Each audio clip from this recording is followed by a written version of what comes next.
It's This Week in College Viability, a special edition with Dr. David Evans. We'll introduce him here in a second. Hi, my name is Gary Stalker. And of course, here at This Week in College Viability, we do our regular Monday news and commentary stories. And we often have special guests, which we have today. And our special guest is Dr. David Evans with a history at Southern Vermont College. Dr. Evans, welcome to the podcast. Thanks, Gary. I'm really glad to be here. This podcast is full of important information and full of important insight, so I'm glad to be able to be a part of it today. Well, excellent. So let's jump right in. It's not really an elephant in the room, but Southern Vermont College was really part of the leading edge of what has become a regular occurrence, sadly, private not-for-profit college closures. Yes. Yours at Southern Vermont was in 2019. Now, you've had the benefit of a few years, Dr. Evans. Talk about that historical perspective. Talk about your assessment of higher education as we start the 2024-2025 academic year. Sure. Well, Vermont has been a demographic disaster for quite a long time. Lots of out-migration. A lot of the residents of Vermont are part-year residents who live there for recreational reasons, that sort of thing. So the declining population there was really an issue, and kind of ahead of the demographic bus that's supposed to come in a year or two. So that was part of it for sure.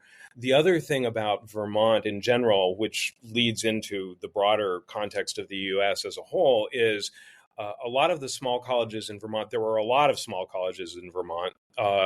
There are quite a few fewer now than there were 10 years ago. But the problem there was that most of the schools in Vermont are very small scale. And so even a small dip in enrollment generates tremendous problems with cash flow and finances. And so we were at the leading edge of that because all the schools involved, and this was SVC and St. Michael's and Green Mountain and Goddard and all the others were, just a few students would start making a difference. And so what we're seeing is that is spreading throughout the country where schools that have been at least functionally able to continue are having these small dips and are in situations where even a few $100,000 makes the difference between going forward and closing. And so we're seeing that all over the place now, especially again in the Midwest and in the Northeast where the demographics are really bad. So we just experienced in Vermont what is now happening everywhere just a few years earlier. And I am a little surprised in the current circumstances. I'm a little surprised that we are not having a larger wave of closures with the expiration of COVID money, and particularly with schools that rely a lot on auxiliary revenue. And this is mostly housing, because at SVC, for example, our housing revenue was pretty close to half of our revenue. And during COVID, if we'd had to refund our money, our housing money in the spring of 2020, I think that probably would have gotten us, even if we hadn't already been closed, because we would have had to refund more than $1 million in auxiliary revenue that would have ended our cash flow. So I think we may start seeing a little more of that this year. I mean, there was a little bit of a surge last year, but I think there may be a little bit more coming this year, which will very much bear watching. Yeah. And I've said many times in the last many months that about one per week private nonprofit closure this year, I think it's going to bump up to about 2 to maybe 3 per week for a few months, in large part because of FAFSA, the FAFSA debacle. Yeah. And here at my current position, which is a very small public university in Oklahoma, we have had some impact from FAFSA, but the university is pretty affordable, and we have a lot of aid that is awardable without FAFSA. I mean, we have a lot of Oklahoma money and things like that. And so we've had a little bit of an impact, but I think schools that really rely especially on discounting and on Pell, there's going to be a lot bigger problem. Yeah. Now, the accreditor, when you were at Southern Vermont, was the Northeast Commission on Higher Education. Yes. And I regularly challenge all accreditors, not just NECHI, as not being much more, Dr. Evans, than I dotters and T crossers. Yeah. NECHI back in 2019, in February 2019, said it would take up the matter to February 28th, 2019 meeting, noting that Southern Vermont College risked not meeting institutional standards for institutional resources. Right. It appears to me that Southern Vermont was caught by surprise. Is that accurate? Well, this is actually kind of a complicated question. What surprised me and my leadership team, and I had a great CFO, who is now, by the way, the mayor of North Adams, Massachusetts. So she ended up doing something very interesting after. What surprised me was that they leapt straight from just monitoring to withdrawal of accreditation. We were never on probation. And I initially thought, and she did as well, that we would be probably put on probation. Looking back on it now, what I think probably should have happened is that they should have put us on probation earlier. I mean, it's pretty clear that they should have put us on probation earlier. Right. And I think they were at this point, I mean, this was early in this whole situation, as you've suggested. Right. And I think they were pretty reluctant to put institutions on probation because that would possibly hasten the demise of some of those institutions. Yeah, absolutely. Which it might have done. But honestly, in my situation, or what I, looking back on it now, think is it might have given me a little bit more space to deal with our board, for example, and have a little bit more direct conversations with the board about the situation. And honestly, I mean, that was my mistake. I mean, I will own that. I should have done it anyway, probably. But I think that NECHI should have come in a little bit earlier and waved the flag a little bit earlier. And that it is possible, although I would not bet on it, that could have enabled us to do something better. Interesting. Now, let's go hindsight, because we all know hindsight is a fabulous tool. So in hindsight, let's think about the responsibilities of those 6 regional higher education accreditors. You were dealing with NECHI at Southern Vermont. Would you give what kind of guidance would you give those accreditors now in 2024 and 2025? Because there's still some hesitance for them to say you're not in good shape. And I often worry, are they protecting colleges or are they protecting students? They are a lot protecting colleges. They are also protecting students, but maybe not as well as they could. And you could see some of these, like with the Philadelphia Art School, for example, that clearly was on some level a massive failure of the Middle States. I think they do have the ability to do it, although I would say I've spent most of my life in NECHI and HLC schools, so I have only had direct experience with those, very little with SACs also. But they're extremely different organizations. I mean, NECHI is like a little village, and the HLC is this giant conglomerate. So there's a little bit of a difference.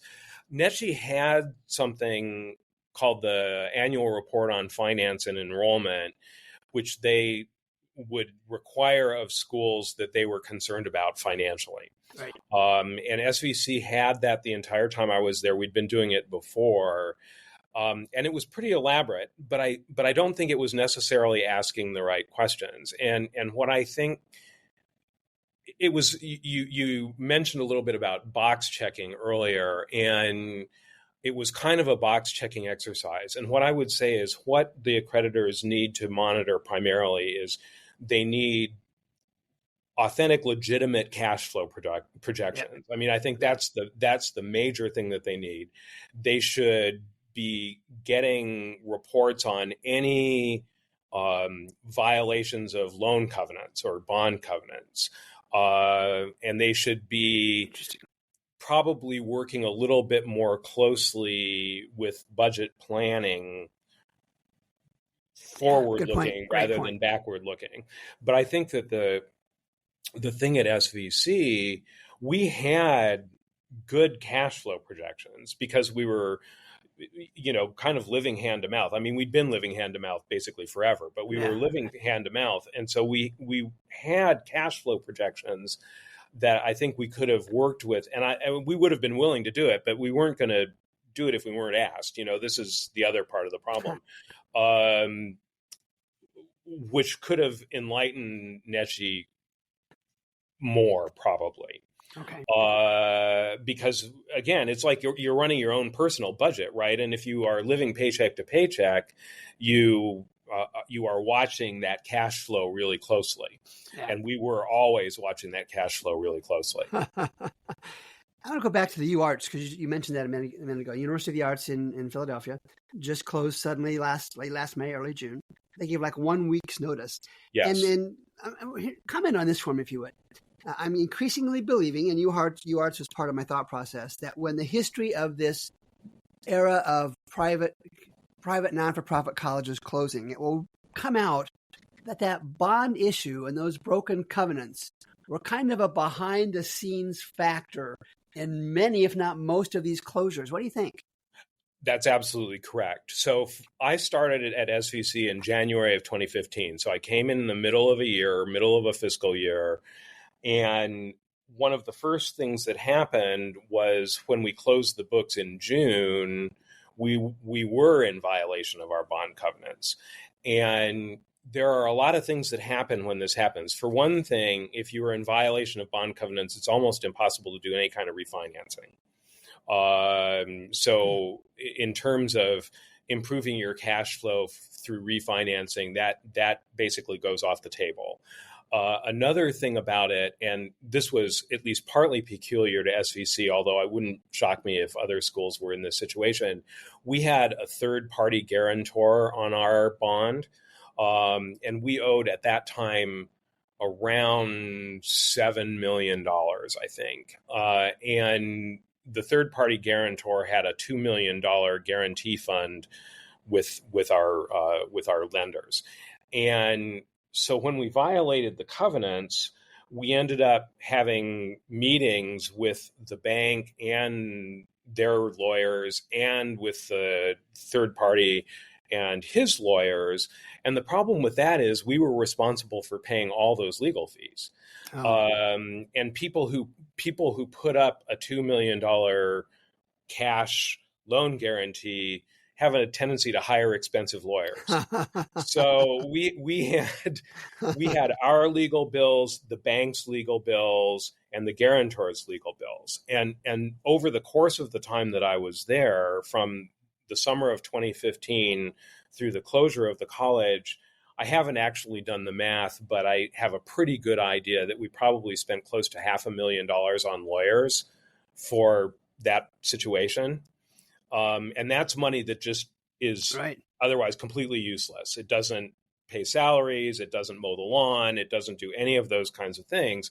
And so that was, I wouldn't say that was directly the precipitating cause of SVC's closure, but that was a really important part of it. And we not only couldn't we refinance our loan and, for example, take out the third-party guarantor, which would have been really helpful, but we also couldn't get any grants because no granting agency will give you money in that circumstance. And so that was another part of the problem. I mean, we'd never been a huge grant getter, but there were things that we could have offset with grants. I mean, we had a historic building as the main building on campus, which was massively expensive to run and needed a lot of deferred maintenance.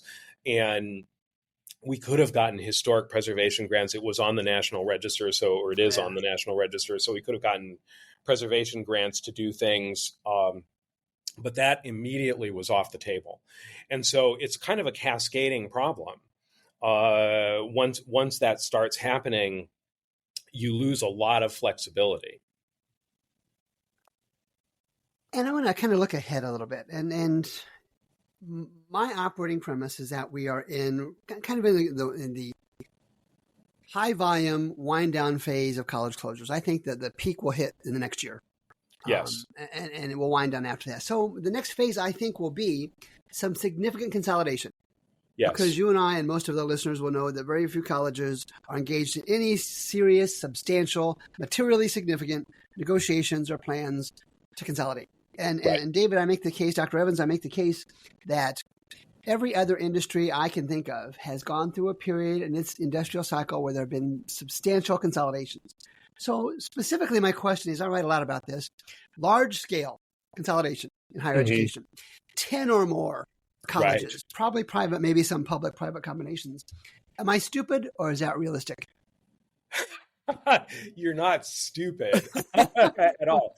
I mean, what I will tell you is that in Vermont, in the period that I was there were a lot of really serious conversations about mergers and consolidations and things like that. And the one that everybody knows about, of course, is the consolidation of the 3 state colleges and the Community College of Vermont. The first version of that, for example, however, did not merge the athletic programs. And so Lyndon and Johnson both still had their own athletic programs, which was not a good choice. I mean, that one, so that wasn't going to work. I mean, pretty clearly. I don't know how the current one is working, but that was a problem. But in Vermont, and I think this is probably true in a lot of places, except, for example, in the Buffalo area, let's say, or in the Boston area.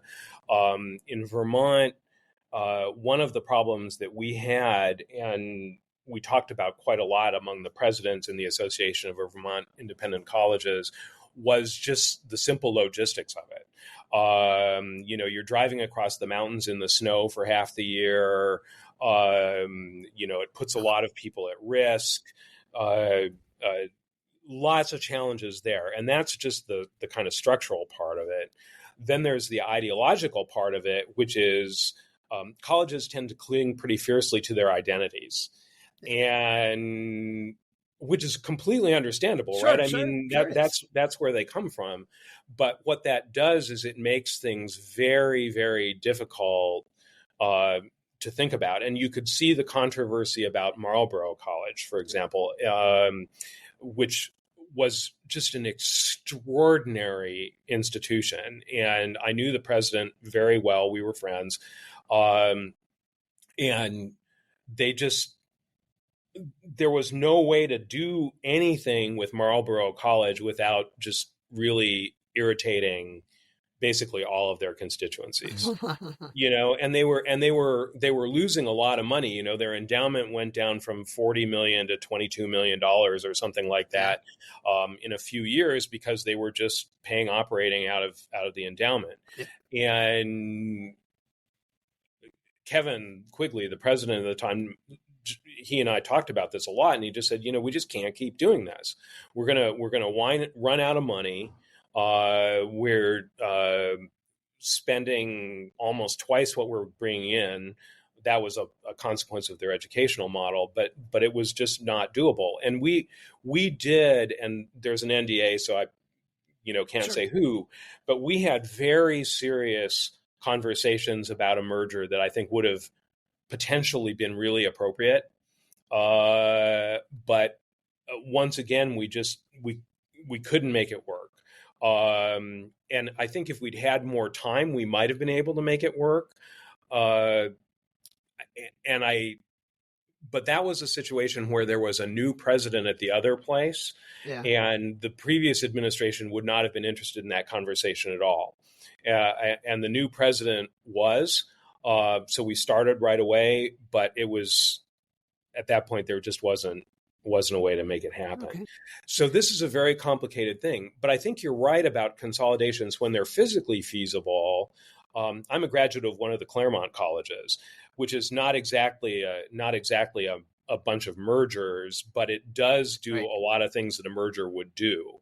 Lots of shared services, shared library, which is incredibly expensive, as you know, lots of things like that, which is, I think, enabled the Claremont schools to act even richer than they actually are.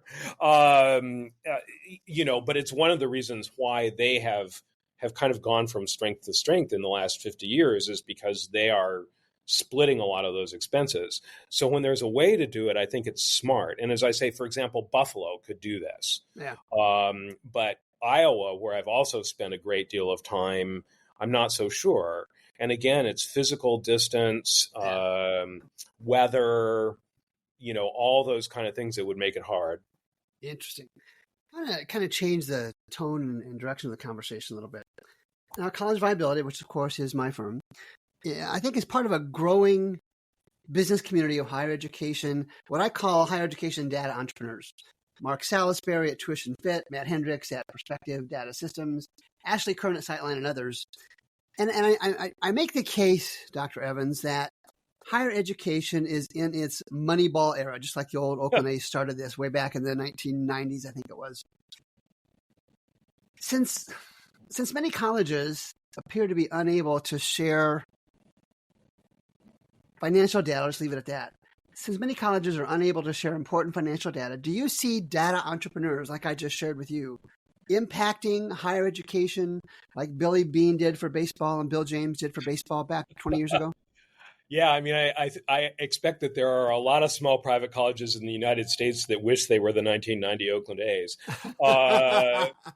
But I think there's an opportunity there because very few small colleges have the overall capacity to do the kind of analytics. And I know people are very ambivalent about consultants, but I think one of the things you do with consultants is rent capacity that you can't afford to buy.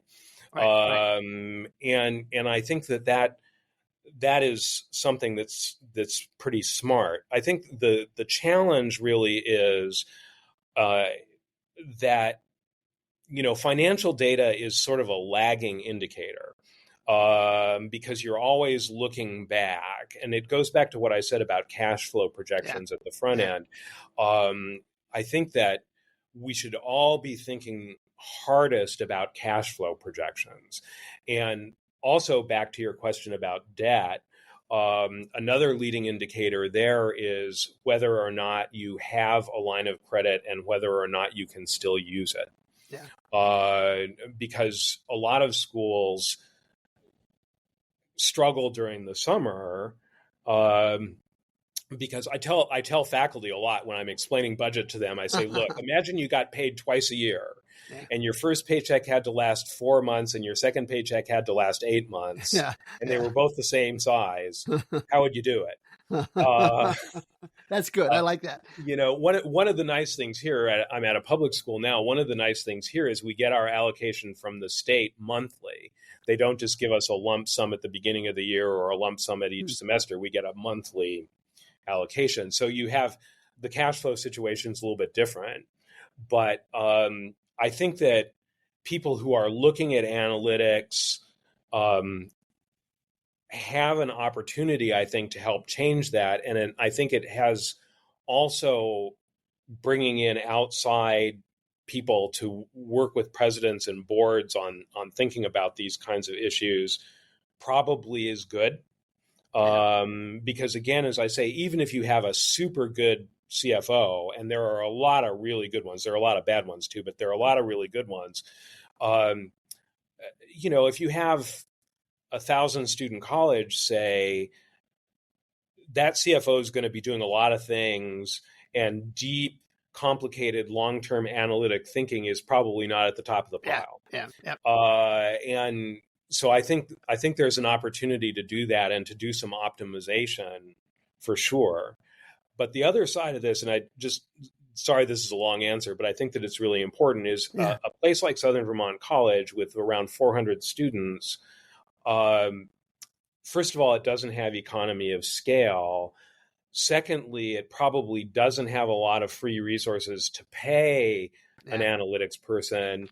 And thirdly, there is honestly pretty much no way to cut the budget. We looked at it every year, And there wasn't any place where we could go that would yield us, say, I mean, our total budget was about $12.5 million.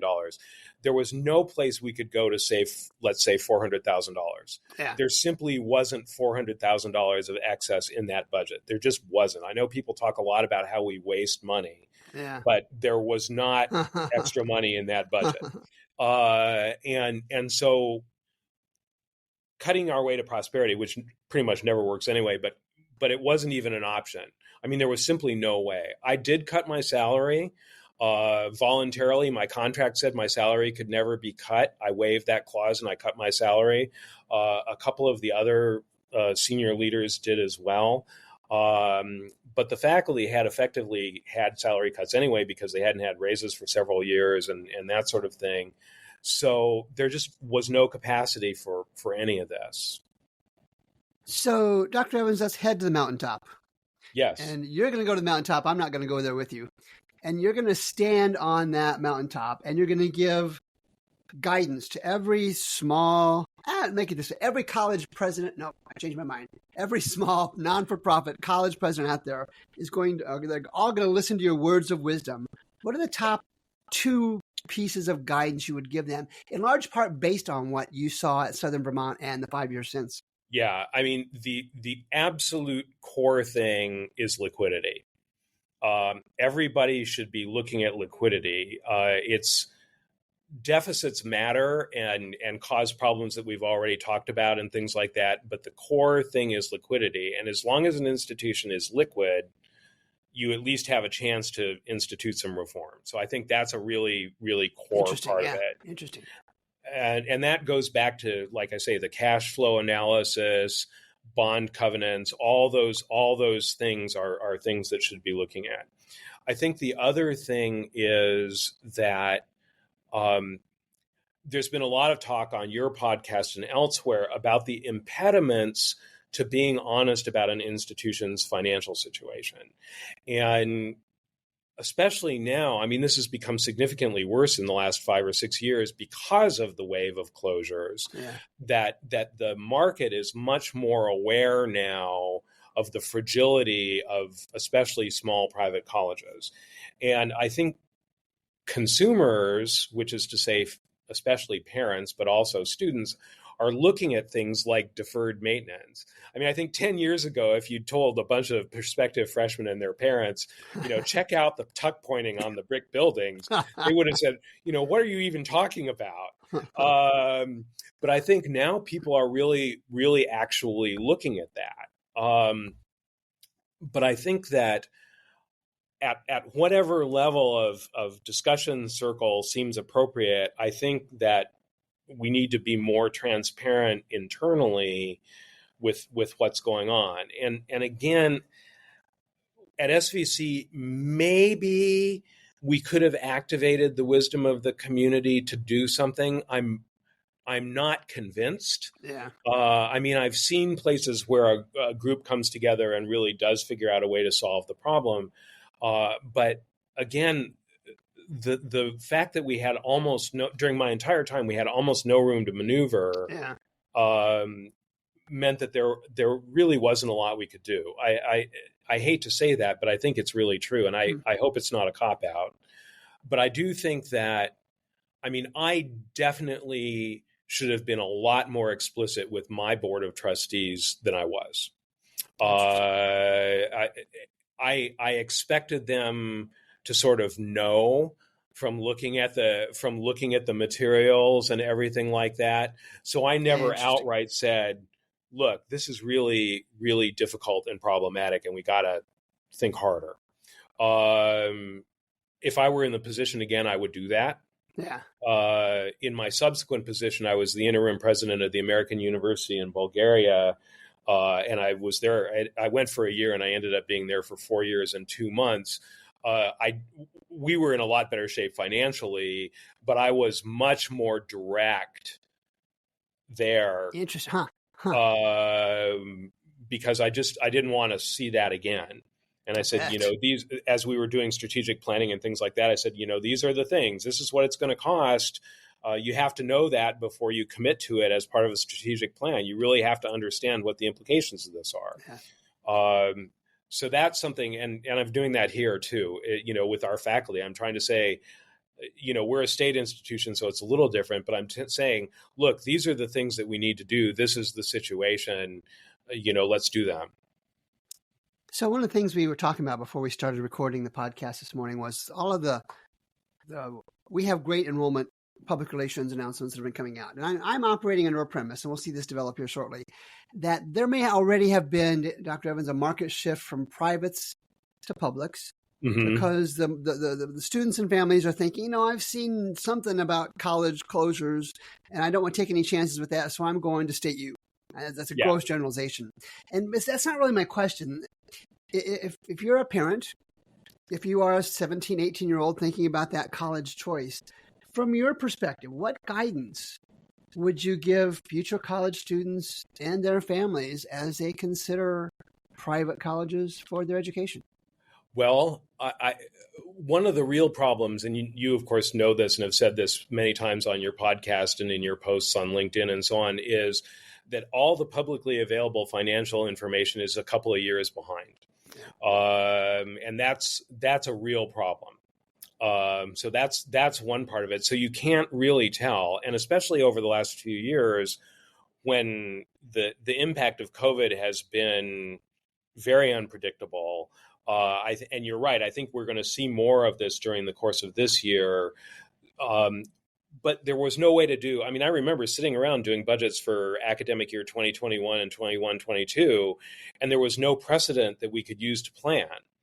So that's a bit of an issue. But I would say, seriously, look at things like deferred maintenance. I mean, you can tell if the public bathrooms are in good condition, and the roofs aren't falling off and stuff like that.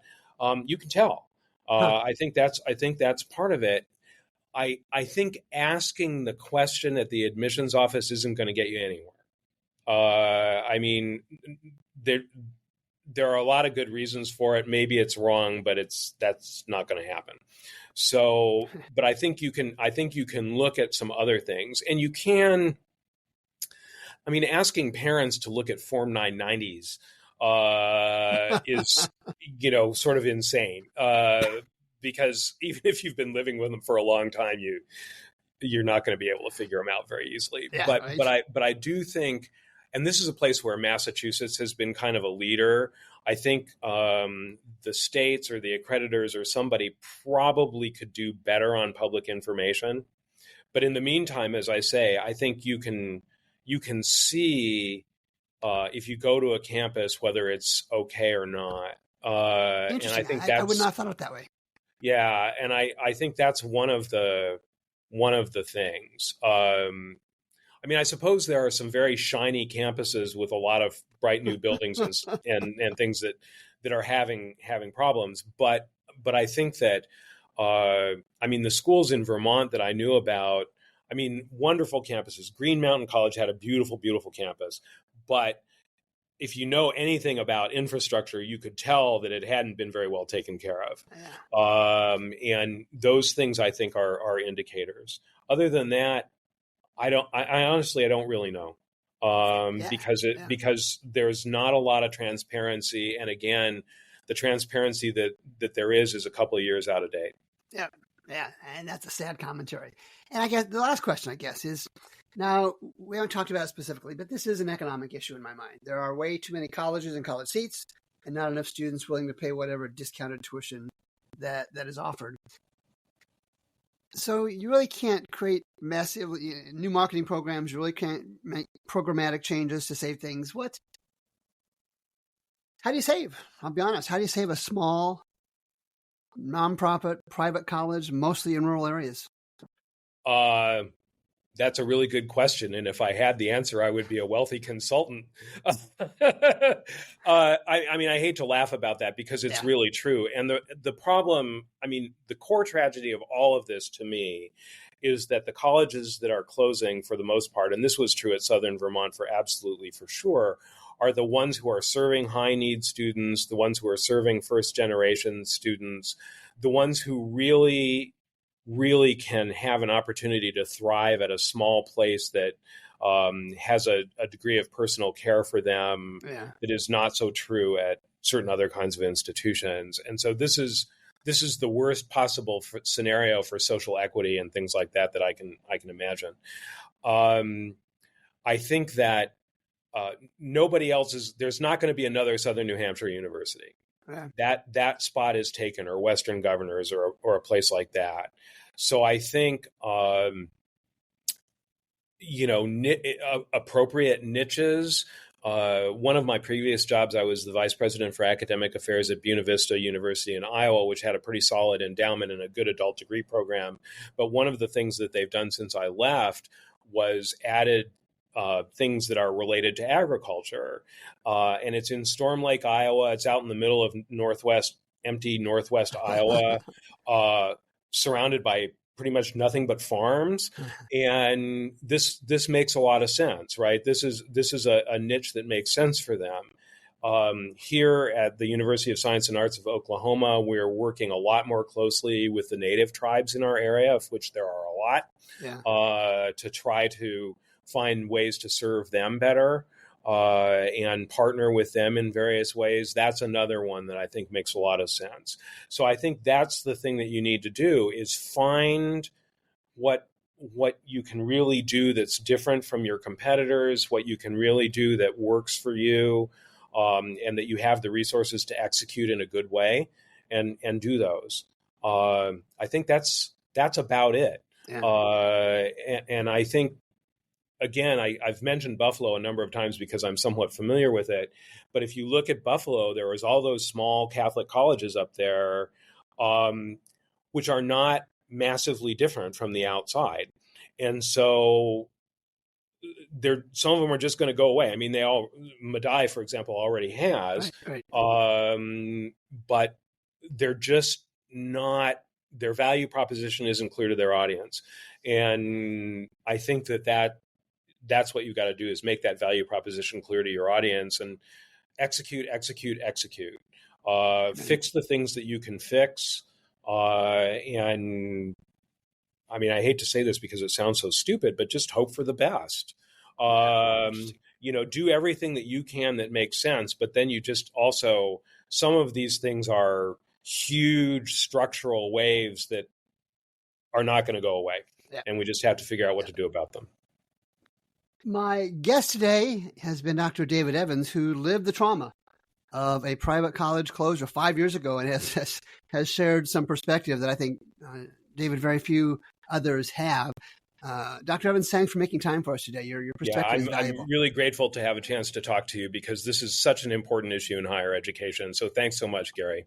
My pleasure. And until next time, my name is Gary Stocker with College Viability, and This Week in College Viability. Good day.